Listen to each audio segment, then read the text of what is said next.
የዜና መጽሔት ትንታኔያችን ጀምሯል። የኢትዮጵያ መንግስት በህዝባዊ ወያኔ ሐርነት ትግራይ ህወሓት ላይ ድል ያስመዘገበ በሽብር ቡድኑ ተይዞ የነበሩ ቦታዎችንም ያለውን ያስለቀቀ መሆኑን የጠቅላይ ሚኒስትር ጽፈት ቤት ዛሬ በሰጠው መግለጫ አስታውቋል። የጠቅላይ ሚኒስትር አብይ አህመድ ወደ ግንባር መዝመትና ጦሩን መምራት የአገርን አንድነት ለማጠናከር የተወሰደ ህገ መንግስታዊ ኃላፊነት መሆኑንም የፕሬስ ሴክሬታሪያት ቢለኔ ስዩም ተናግሯል። ህወሓት የአገሪቱ ሰላምና መረጋጋት ስጋት መሆኑ እስኪያበቃ ድረስም መንግስት እርምጃ መውሰዱን ይቀጥላል ብሏል።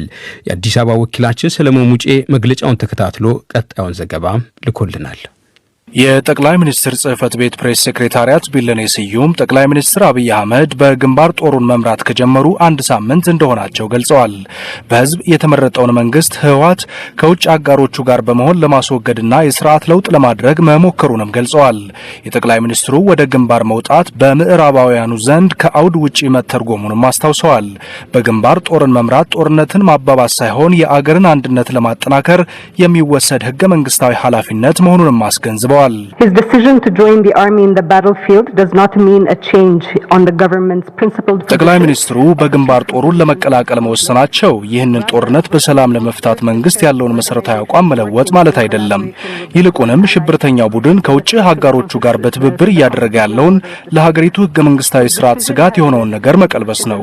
ውሳኔው የኢትዮጵያ ህዝብ አንድነቱን እንዲያሰፋና እንዲያጠናክር የሽብርተኛውን ድርጅት ስጋት እንዲከላከልና እንዲመልስም አድርጓል። ያለፉት ጥቂት ቀናት ብቻ ህወሓት ይዟቸው የነበሩ ካሳጊታ፣ ጭፍራ፣ ቡርቃን እንዲለቅ በአፋር ክልል ሚሌ የሀገሪቱ ዋነኛ የሸቀጥ መግቢያ የነበረውን መስመር ለመያዝ መላ ሀገሪቱንም ለመቆጣጠር ያደረገው ጉዞ ተገድቷል። ሰብአዊ ድጋፍን በተመለከተ በአማራ ክልል 5.6 ሚሊዮን ህዝብ የጦርነቱ ተጎጂ እንደሆነና 1.1 ሚሊዮን ህዝብ መፈናቀሉንም ተናግረዋል። በአፋርም 260 ሺህ ህዝብ የችግሩ ተጋላጭ እንደሆነና 100 ሺህ ያህል ደግሞ መፈናቀሉንም ገልጸዋል። የሰብአዊ ድጋፍ ስራዎችም እየተከናወኑ መሆኑንም አስታውሰዋል። በትግራይ ክልልም የተባበሩት መንግስታት የሰብአዊ ድጋፍ ሰራተኞች በሁለት ዙር በረራ 40 ሚሊዮን ብር ይዘው መጓዛቸውን 353 ሰብአዊ ድጋፍ የጫኑ ተሽከርካሪዎችን በጉዞ ላይ መሆናቸውን፣ ሆኖም ከሐምሌ እስከ ጥቅምት ወር ባለው ጊዜ ውስጥ ሰብአዊ ድጋፍ ጭነው የሄዱ የነበሩ 1114 ተሽከርካሪዎች ውስጥ እስካሁን 222ቱ ብቻ መመለሳቸውን ተናግረዋል።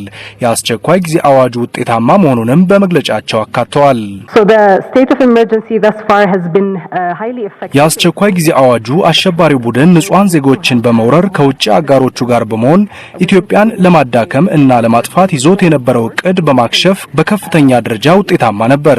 አዋጁ ምን ያህል ውጤታማ እንደነበር ምሳሌዎችን ለመግለጽ አነስተኛ መሳሪያዎች፣ የመገናኛ ቁሳቁሶች፣ ከፌዴራል ፖሊስና ከሰራዊቱ የተዘረፉ የደንብ ልብሶች፣ የፌዴራል ፖሊስ ሐሰተኛ መታወቂያዎች፣ የውጭ ፓስፖርቶች፣ ሐሰተኛ የገንዘብ ኖቶች፣ በሕግ ከተፈቀደው መጠን ውጪ የሀገር ውስጥና የውጭ ገንዘቦች በጸጥታ አካላት ተይዘዋል።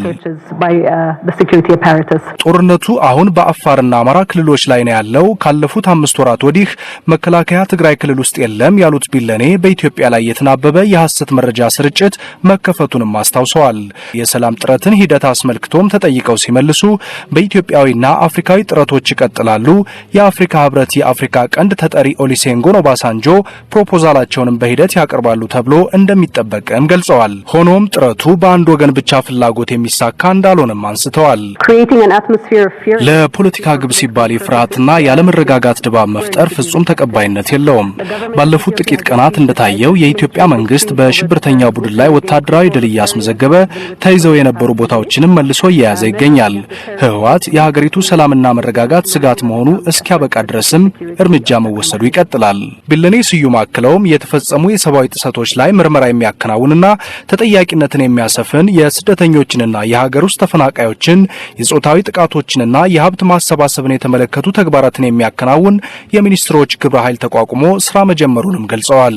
ለዲደብሊው ሰለሞን ሙጬ ነኝ ከአዲስ አበባ።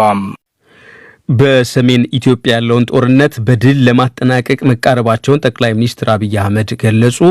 ከጦር ግንባር ሆነው በተንቀሳቃሽ ምስል መልእክት ያስተላልፉት ጠቅላይ ሚኒስትሩ ወታደራዊ ጠቀሜታው ከፍ ያለ ነው የተባለውን የሰሜን ወሎ ዞን ተራራማ ስፍራ ጋሸናን ባጠረ ጊዜ እንደሚቆጣጠሩም አስታውቋል።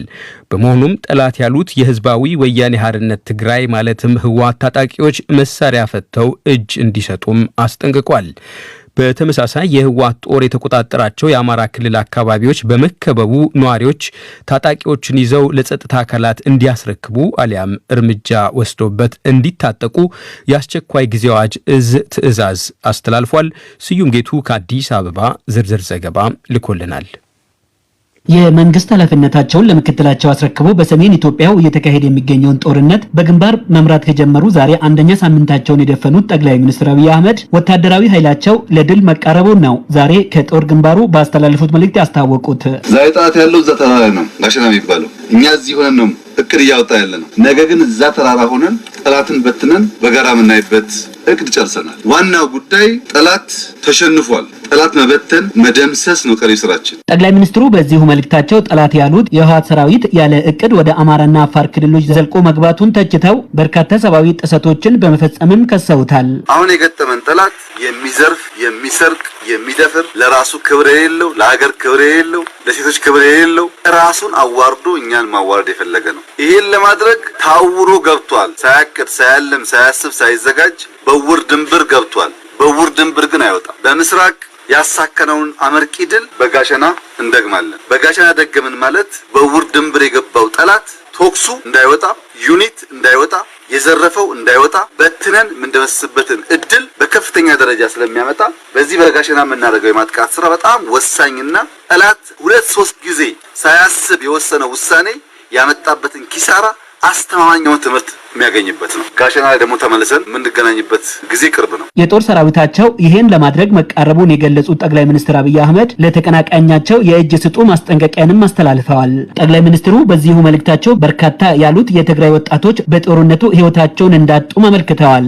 ትግራይ ወጣት መሸነፉን አውቆ አሁን ባለው ግልጽ ራዕይ በሌለው እቅድ በሌለው መዳረሻውን በማያቅ የውር ድንብር ጉዞ ድል እንደማይመጣ አውቆ እጁን ለሀገር መከላከያ ሰራዊት፣ ለልዩ ኃይሎች፣ ለሚሊሻ፣ ለህዝቡ ከዛሬ ጀምሮ እንዲሰጥ ያ ማድረግ ካልቻለ በሰሞኑ ያየው አላግባብ የመርገፍ ሁኔታ ይቀጥላል ማለት ነው። ሰው እንዳይሞት ስለሚፈለግ እነዚህ ወጣቶች እጃቸውን ይሰጡ። ጦርነቱ እንዳለቀ የዘረፋ ተግባር ባጭር እንደሚቀጭ ተገንዝበው እጃቸውን ይሰጡ። የትግራይ እናቶች ደግሞ እንዲጠይቁ ልጄ የታል እንዲሉ እጃቸው የታል ማለት አለባቸው። መንግስታቸው ወደ ጦርነቱ የገባ ተገደው መሆኑን ያወሱት ጠቅላይ ሚኒስትር አብይ የመንግስታቸው ቀዳሚ ዓላማ ሰላምን መሻትና ልማትን ማስቀጠል መሆኑን በዚሁ አስረድተዋል። ጦርነቱን አንፈልገው፣ ምንፈልገው ሰላም ነው፣ ምንፈልገው ልማት ነው፣ ምንፈልገው የሀገር አንድነት ነው። ሀገር አፈርሳለሁ፣ እዘርፋለሁ፣ አዋርዳለሁ ብሎ በውር ድንብር የገባውን ጠላት ደግሞ እንበትናለን፣ እንደመስሳለን፣ የሀገራችንን ክብር እናስጠብቃለን። ለዚህ ይከፈል ማንኛውም መስዋዕትነት መክፈል ዝግጁ ነን። ሰራዊቱ ያለበት ሞራል ዝግጁነት አመርቂ ስለሆነ ባጠረ ጊዜ ውስጥ ይህንን ግንባር ጨርሰን ወደ ሌሎች ግንባር የምንዞር ይሆናል። ህዝባችን አሁን ደጀን እንዲሆን